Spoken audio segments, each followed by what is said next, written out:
آج سے چند سال پہلے ایک موبائل کمپنی کے اشتہار میں ایک ایسا گھرانہ دکھایا گیا تھا جس میں ایک لڑکی جو کرکٹ کی شوقین ہوتی ہے وہ کرکٹ میچ کھیلنے کو جانے لگتی ہے تو ماں اس سے کہتی ہے کہ بیٹا اپنے باپ سے اجازت لے لو، تو وہ باپ کو اپنے شوق کے راستے کی رکاوٹ بتاتے ہوئے اس خیال کو نفرت سے جھٹک دیتی ہے اور روانہ ہو جاتی ہے۔ اشتہار میں اس کے بعد اس لڑکی کے میچ کھیلنے کے مناظر دکھائے جاتے ہیں۔ باحیثیت بالر اس کی تیز رفتاری کو کیمرے کی بدماشیوں سے ایکسپوز کیا جاتا ہے۔ پوری دنیا میں کرکٹ میچ دکھاتے وقت کیمرے کا رخ بیٹسمین کی طرف ہوتا ہے اور بالر کو پیچھے سے دوڑتے ہوئے دکھایا جاتا ہے، لیکن اس اشتہار میں خصوصاً کیمرے کو خاتون کے سامنے رکھ کر سلو موشن میں دوڑنے کے مناظر دکھانے کا اہتمام کیا گیا تھا۔ چلو یہ سب کچھ تو مال بیچنے کی مجبوری ہو سکتی ہے جسے عرف عام میں مارکیٹنگ کہتے ہیں، لیکن اس اشتہار کا انتہائی گھناؤنا پہلو یہ تھا کہ وہ لڑکی جو باپ سے پوچھے بغیر گھر سے چلی جاتی ہے اسے ایک کامیاب کرکٹر بنا کر پیش کیا جاتا ہے اور آخر کار بیچارے باپ کو اس کے سامنے ایک شرمندہ خطاکار کے طور پر سرنڈر کروایا جاتا ہے۔ اشتہار نشر ہونے کے اگلے ہی دن میں نے اس پر اپنے پروگرام حرف راز میں تنقید کرتے ہوئے کہا تھا کہ ٹھیک ہے، تم مارکیٹنگ کی ہوس میں عورت کو چاہے جس میدان میں لے جا کر کھلواؤ اور جس پروفیشن میں چاہے اس کی کامیابی کے جھنڈے بلند کرو، لیکن اللہ کا واسطہ ہے ایک باپ کی نافرمان بیٹی کو کامیاب ہوتے ہوئے مت دکھاؤ۔ اس تصور کو ملک کی عام لڑکیوں کے لیے ایک نمونہ مت بناؤ،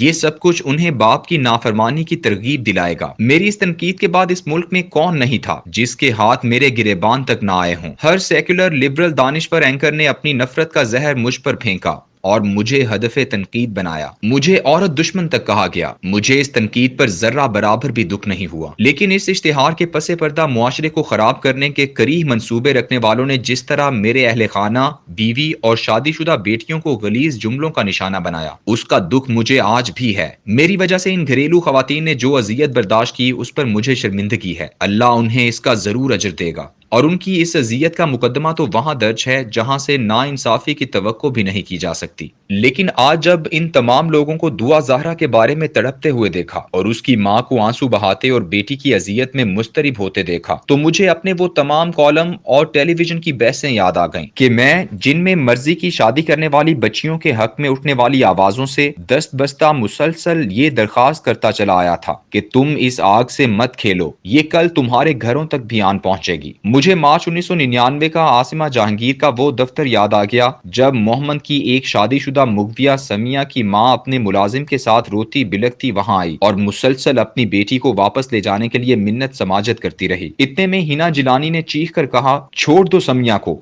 ورنہ میں اپنے باڈی گارڈ کو حکم دوں گی کہ وہ تمہیں گولی مار دے۔ گولیاں چلیں اور سمیہ ماری گئی اور ساتھ ہی وہ گھریلو ملازم حبیب الرحمان بھی مارا گیا۔ اگلے دن عاصمہ جہانگیر کے اس پولیس والے گن مین کو شاباشی کے سرٹیفکیٹ عطا کیے گئے جس نے ان دونوں کو قتل کیا تھا۔ سمیہ عمران ایک شادی شدہ خاتون تھی جس کو نادر کپتان اغوا کر کے لاہور لایا تھا اور اس شادی شدہ مغویہ کو دستک میں پناہ دے دی گئی تھی جہاں اس خاتون سے اغوا کار نادر کپتان کو ملاقات کی مکمل اجازت تھی۔ یہ آج سے 23 سال پرانا واقعہ ہے۔ اس کے بعد جتنے بھی ایسے واقعات ہوئے میں نے ان پر قلم اٹھایا اور ان حقوق نصفہ کے پروانوں سے کہا کہ تم اس لڑکی کے لیے تو آواز اٹھاتے ہو جو اپنی مرضی سے شادی کرنے کے لیے گھر سے بھاگتی ہے، لیکن اس ماں کے لیے کیوں نہیں بولتے جس سے یہ لڑکی چھن جاتی ہے اور وہ بلکتی رہ جاتی ہے؟ اس بہن کے لیے آواز کیوں نہیں اٹھاتے جس کے رشتے اس لیے نہیں آتے کہ اس کی بہن گھر سے بھاگ گئی تھی؟ تم نے گھر سے بھاگنے والی ایسی تمام لڑکیوں کو ہمیشہ رول ماڈل بنا کر پیش کیا اور ان کے گھر والوں کو ظالم اور درندے کہا۔ میرے 9 سالہ عدالتی کیریئر میں صرف 4 لڑکیوں نے عدالت میں آ کر والدین کی مرضی کے خلاف شادی کی۔ میں نے ان کے والدین کو بلا کر انہیں سمجھانے کی بھرپور کوشش کی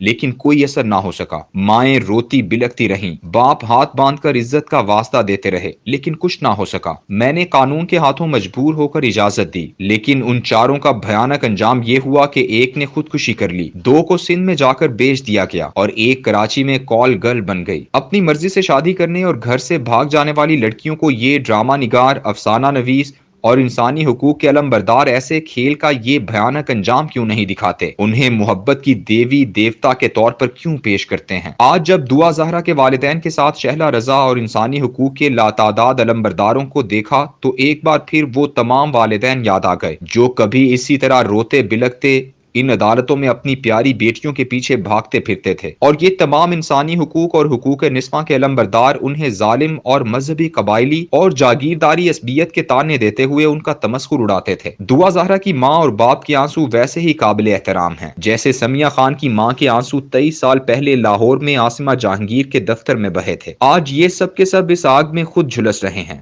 مگر پھر بھی سچ نہیں بولتے، منافقت سے کام لے رہے ہیں۔ یہ والدین کی رضامندی کے بغیر شادی کے خلاف نہیں بول رہے ہیں، بلکہ یہ لڑکی کی عمر کا بہانہ بنا کر مسئلے کو خراب کر رہے ہیں۔ کیا دعا زہرا 18 سال کے بعد اپنی مرضی سے شادی کر لے تو پھر وہ مغویہ نہیں کہلائی جائے گی؟ پھر اس کی ماں ایسے نہیں روئے گی، باپ ایسے بے تاب نہیں ہوگا۔ خاندان جیسے عظیم ادارے کی عزت و حرمت اور تقدس کے یہ دشمن مغرب زدہ لوگ اسلام کے اس اعلیٰ اخلاقی تصور سے کھیل رہے ہیں کہ ایک کنواری لڑکی کی شادی ولی کے بغیر نہیں ہو سکتی، اور کوئی ولی کنواری لڑکی کی مرضی کے بغیر اس کی شادی نہیں کر سکتا۔ دونوں شادیاں فاسد ہیں، اگر لڑکی باپ کی مرضی کے بغیر کرے یا باپ لڑکی کی مرضی کے بغیر کرے۔ 18 سال کی عمر مغربی دنیا کا مسئلہ ہے، اسلام کا نہیں۔ اسلام تو شادی کے لیے بلوغت کی شرط رکھتا ہے، کیونکہ بلوغت کے بعد انسان کی ایک فطری ضرورت شروع ہو جاتی ہے۔ مغرب پرست یہ دلیل دیتے ہیں کہ 18 سال کے بعد دونوں شادی کا بوجھ اٹھانے کے قابل ہو جاتے ہیں، یعنی لڑکا 18 سال کا ہوتے ہی اچانک امیر،